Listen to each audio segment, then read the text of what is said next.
I'm joined by Superintendent of the New York State Police, Kevin Bruin, and also Rensselaer County District Attorney Mary Pat Donnelly, who last time we were together was to do a packing up of supplies for people going to Ukraine. And so you've been very involved in your community beyond your important work to protect the citizens of your county.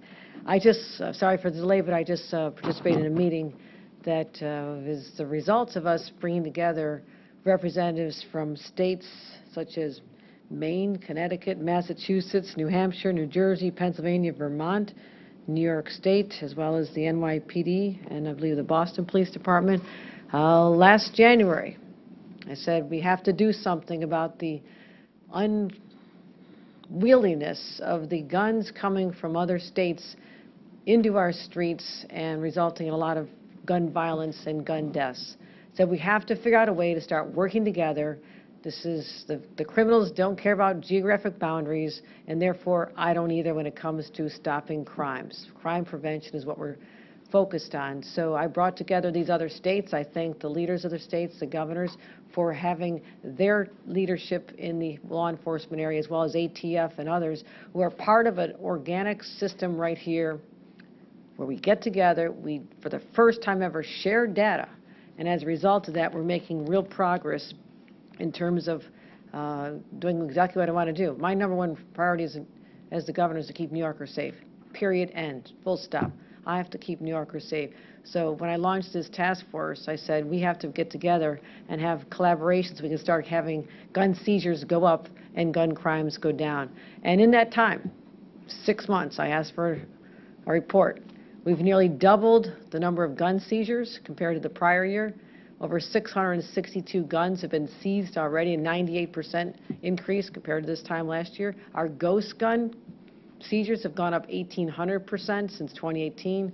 That's a 212% increase since 2020. So we are focused on the ghost guns as well as my partner in government, Attorney General Tish James, and Mayor Adams and others across the state. We're working together on these.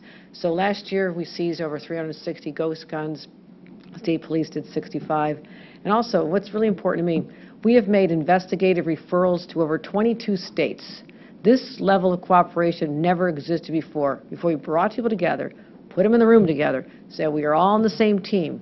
It's us against them. We have to work tirelessly to find ways to use the data when we find out about traffic in our state, share it to other states, and have them share information with us, and that's why we're making a real difference.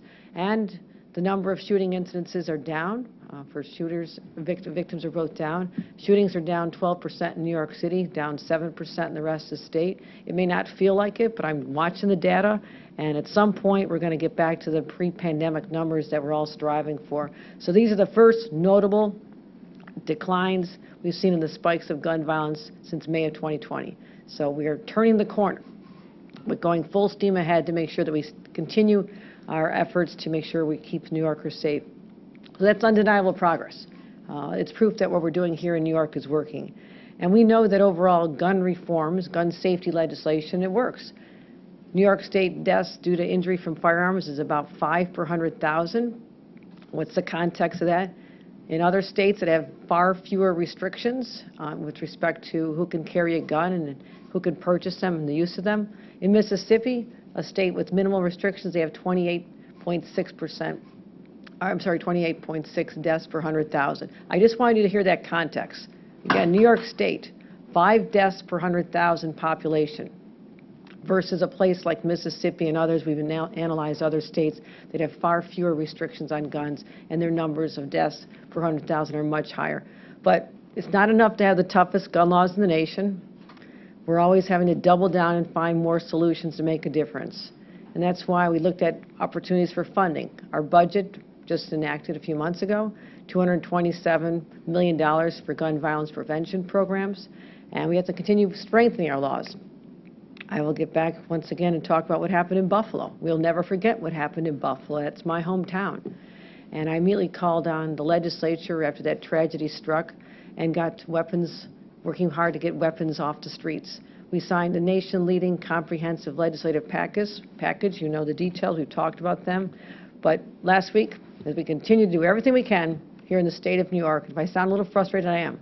We're doing what we can to get the guns out of the hands of criminals, making sure that you have to be older to buy an AR-15, that you cannot, that we really increase the use of our red flag laws, and I thank the state police for being so aggressive in their approach and making sure that we protect citizens. But then you have the Supreme Court of the United States of America that think that they have more power than a governor does when it comes to protecting the citizens of our state. So they added fuel to the fire. You know, we've had fires raging for a long time in terms of our desire to just tamper things down, get the guns out of the hands of criminals, try to have some gun safety laws that make sense, and all of a sudden we have no longer they removed our limitations on who can carry concealed weapons in our state.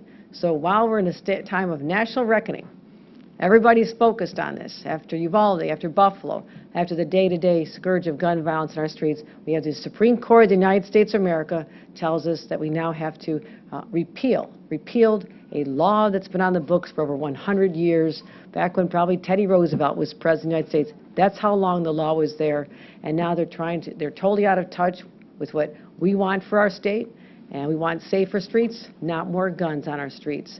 And so what they, in their vision of a New York, would be to allow guns on subways, people carrying them to work, carrying them to schools, carrying them to daycare centers, carry them to crowded venues like Times Square.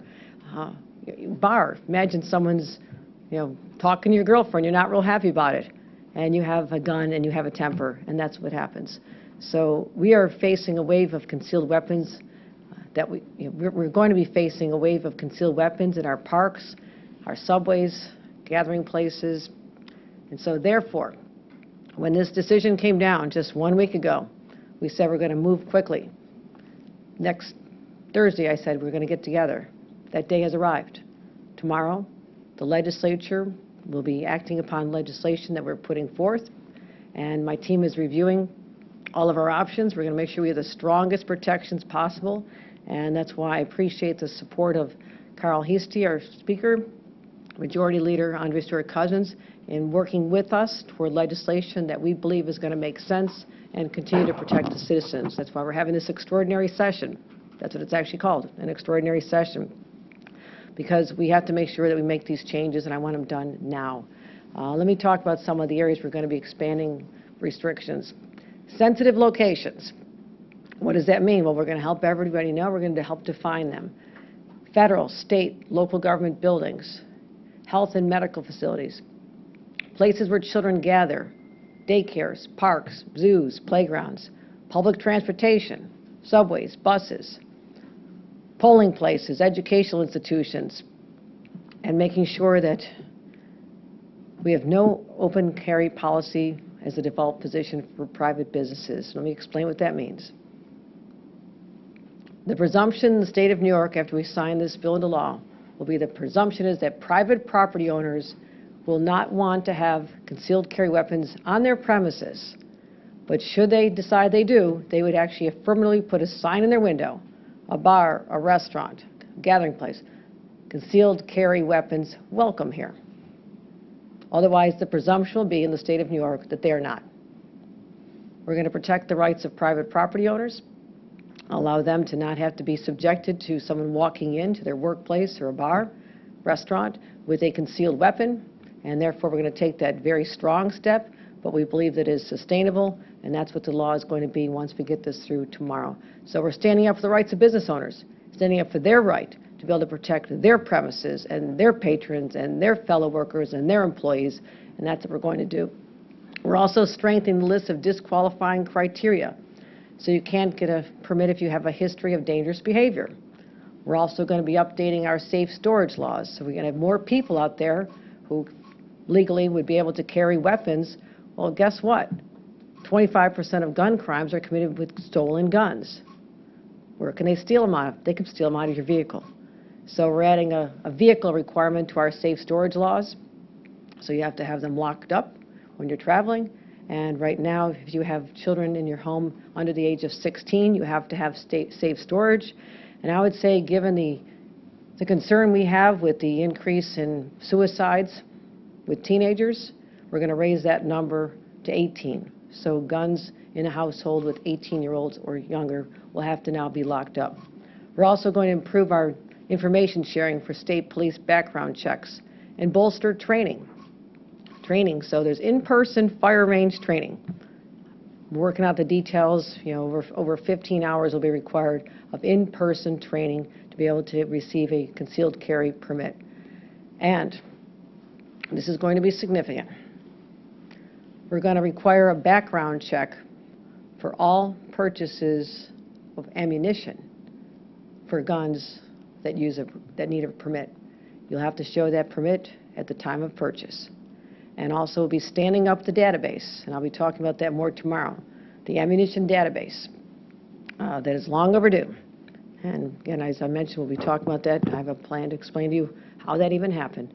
But we don't want to lose the protections of our concealed carry law, so we're doing everything we can to continue protecting New Yorkers.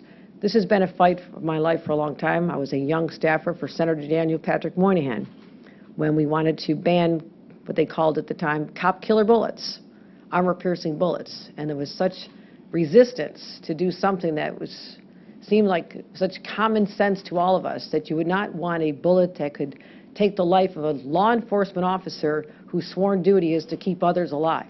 So I have been on these battles for a long time. I see this as an extension of that work. There's more to do. This is a nationwide crisis. Too many lives are being lost here in New York, but I will not rest as the governor of the state until we've done everything in our power to end this gun epidemic once and for all here in the state of New York, because we're not going backwards, we're going forward. And I want to say, if 6 Supreme Court justices want to take us backwards, we have a legislature full of duly elected representatives who actually speak for the people of this state and want to protect a law that's been on the books for over 100 years. And so we all collectively, the legislature, myself, and all others, our law enforcement individual I just spoke to a few minutes ago, they all want us to make sure we have smart, sensible gun safety legislation. So I appreciate the desire and the interest of our legislature to get this done. Again, coming in, they're starting to arrive now, they're meeting, and I hope to have a pen in my hand tomorrow or the very early hours of Friday morning, or I'll stay as long as it takes. I'm not going anywhere. So we'll get it done. And I want the people of New York to know that we take this deadly seriously. The Supreme Court decision was a setback for us, but I would call it a temporary setback, because we are going to marshal the resources, the intellect. We've been talking to leaders in this industry and academics and people in think tanks to find out what we can do legally, constitutionally, to make sure that we do not surrender my right as governor or our rights as New Yorkers to protect ourselves from gun violence. And I do want to give a shout out to Marcos Soler, the Deputy Secretary of Public Safety, who's been on speed dial with me nonstop over this. I appreciate his involvement with our gun interdiction task force that I just pulled him out of. There you are, so Marcos. But we've been having constant conversations about finding the right answer to make sure that this Supreme Court decision does not have the effect of making New Yorkers less safe than they are right now. Any questions? Governor, is it fair to say that there is an agreement on all of these provisions that you just listed with the state legislature? And as a follow-up to that, is there an expectation that these will be able to survive whatever sort of legal challenge could be coming to them? No, we have been consulting with legal experts. There are experts in the city of New York. We have people, I think it's Duke University, SMU. There are think tanks and academic think tanks around the country. We've been engaging them to make sure that we know we have to make sure this is constitutional. We get that. We're not looking to go back into court. But we also know that we have more powers than people may realize, that we're going to institute those to make sure New Yorkers are safe. And the legislature has been in conversation with us. I gave you top line areas. The details are what we're working out with the legislature now, but I would say conceptually, we're all on board with these. Karen? So under the terms of the bill that you're talking about, is there anywhere that you could go in public and carry a concealed weapon? It sounds like you're shutting off all of the public places. I can't shut off all places. So what would be left? Probably some streets. We know, literally the decision said you cannot say the entire island of Manhattan is off limits. We understand that. That's why I'm working hard with my team to have something that is common sense, that is legally sustainable, because of course there's challenges. We get sued every day of the week. But I want to make sure that we've done everything we can to protect the citizens of the state. So I will go right up to the line. I will not cross the line. But I know that we can do whatever we can to protect New Yorkers, and it means a list of places where they need to know when they go there to gather work, places of worship, places children are, polling places, government buildings, and larger gathering spaces, maybe more than 100 people, working out the details, that they don't have to worry about someone being right there next to them, having a weapon, whereas before they would not have had the right to be there. And so we anticipate there will be a larger number of people who will exercise this now conferred right by the Supreme Court of the United States, and we have to be anticipatory. We have to be ready to be able to deal with the increase in guns on our streets and what that looks like and how we can regulate as New Yorkers. Jimmy. You know, New York has not had an extensive sensitive place restriction because the issuance of concealed carry permits has been so restrictive. I'm wondering what would happen under your new regime. There are many members of law enforcement who carry concealed when they are off duty. There are people who are rigorous and well-trained who carry off duty, and they do so in these public places with the thought that if something were to go awry, they are prepared, they are trained, they are armed. So is there any concern that banning these people from those public spaces to be armed might have an impact on public safety, or are you taking provisions to sort of carve out, say, an off-duty officer? That's a good question. That's what we're looking at. We look at there's about 22,000 concealed carry permits in New York City, for example. I believe that about 17,000 are held by former law enforcement. Is that right, Marcos? I just carry all these numbers in my head all the time. So we are talking, those are the conversations we're having right now. Those are the conversations. As I said, these are top-line areas. We're going to have sensitive areas defined. And, you know, are there carve-outs or not carve-outs for people with pre-existing concealed carry permits? That is the question. So no, we're going to have, I wanted to let you, I keep getting asked everywhere I go for the last week, what are you going to do, what are you going to do, what are you going to do? I've laid out the top-line areas. I wanted to be clear. I wanted to be, you know, transparent with what we're doing here, let the press know, let the public know. But these are the details that are being worked out with the legislature through the late hours. But that's a category of people we're talking about, for sure. Well, another follow-up. You mentioned people, an extensive background check. Will that include a look at mental health records and the signing of a HIPAA waiver to get them? Right now, that is how they are conducted in the city of New York, for example. So what we would do is create a baseline of qualifying factors and factors to be considered, you know, criminal behaviors and past, you know, certain cases that had not been covered before, misdemeanors, certain misdemeanors. We're looking at a broad category, but what I will not do is limit the ability of a locality that wants to take a more restrictive approach or have more criteria to consider than we have as a baseline. I have to represent the whole state of New York, but I will not tie the hands of New York City, and we'll spell that out in our legislation of the other areas that they can go to should they choose. So you're hitting on the heart of our negotiations right now, Jimmy, but all will be known by this time tomorrow or Friday for sure. Yes. Do you have numbers on how many? Ma'am, she pointed to me, please. Seriously. Can you also please comment on the Attorney General's lawsuit for those manufacturers of unfinished gun parts that contribute to the ongoing violence as well? My comment is yes. We're working together, 100% support for that. When you think about it, we have gun laws in place in New York because there's something called states' rights, or at least there were up until last weekend. We have states' rights, and the state of New York is more protected, feels more protected, and the statistics show that we are more protected when you look at the rate of gun deaths in our states versus others. So we are going to continue working together and saying that you should not be able to manufacture component parts of a weapon that is not legal here, ship it to somebody's house, and have them put it together and be out there in the street using it. That doesn't even pass the common sense test. So we're going against them. I signed a law, I believe it was October 28th last fall, to ban ghost guns. Shocking that they weren't already banned, but it is fairly new. And our number of, you know, interdiction of those guns is high, but I support our Attorney General to use the tools of her office on our behalf to make sure that we stop the flow of those guns designed to evade our laws. That's all I can call it. They're designed to evade our laws, and those manufacturers need to be held accountable. Governor, do you have the numbers to show that it's the concealed carry permit holders that are committing crimes? Because the lawful gun owner will say that you're attacking the wrong person. It's really people that are getting these guns illegally that are causing the violence, not the people going and getting the permit legally, and that's the basis for the whole Supreme Court argument. Do you have the numbers? I don't need to have numbers. I don't have to have a data point to say that this is going to. All I know is I have a responsibility to the people of this state to have sensible gun safety laws. And this one was not devised by the Hochul administration. It comes out of an administration from 1908 in our state. So this is not a new law. This is how we did things for over 100 years. So that is what the Supreme Court has attacked. Our right to be able to have gun laws, not new, but over 100 years old. And so we are going to continue making sure that we toughen those laws. And I have an obligation, regardless of a number or two. I don't need a data point to make the case that I have a responsibility to protect the people of this state. And also, I will say that when we enact our laws and we have more people, just we have the volume of more people who will be on the streets with guns who were not allowed before. It is one thing to have a gun for your family's protection in your home. That is the law of the state of New York. I know a lot about that.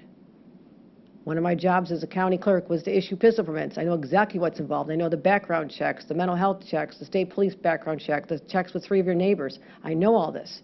And to say that that's fine for in your home, but all of a sudden now you're out in the streets, now you're driving around, now you're going to bars, now you're going to the workplace, that is a whole different ballgame. And that was what I would consider more like the old Wild West. Well, this is not the Wild West. This is New York State. To clarify, places that serve alcohol would be sensitive?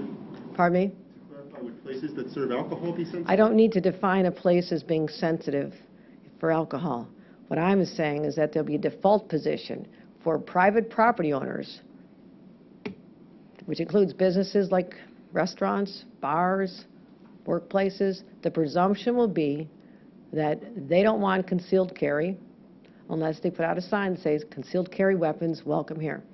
Just to follow up, in the Buffalo case, the man that went into the grocery store obviously didn't have a concealed carry, and somebody who's going to go do a mass shooting or something like that may not go get a concealed carry. I never said there's any correlation between our solution here and the Buffalo case. In fact, I signed a package of 10 laws following Buffalo that dealt with the issues that were raised there. That, in fact, you had an 18-year-old be able to go off and buy an AR-15 after being radicalized on social media, believing the premises behind race replacement theory and white supremacy and racism, and was able to go illegally over to Pennsylvania, buy a 30-bullet high-capacity magazine, attach it to the AR-15, and kill somebody. I did not say we're solving for that with this.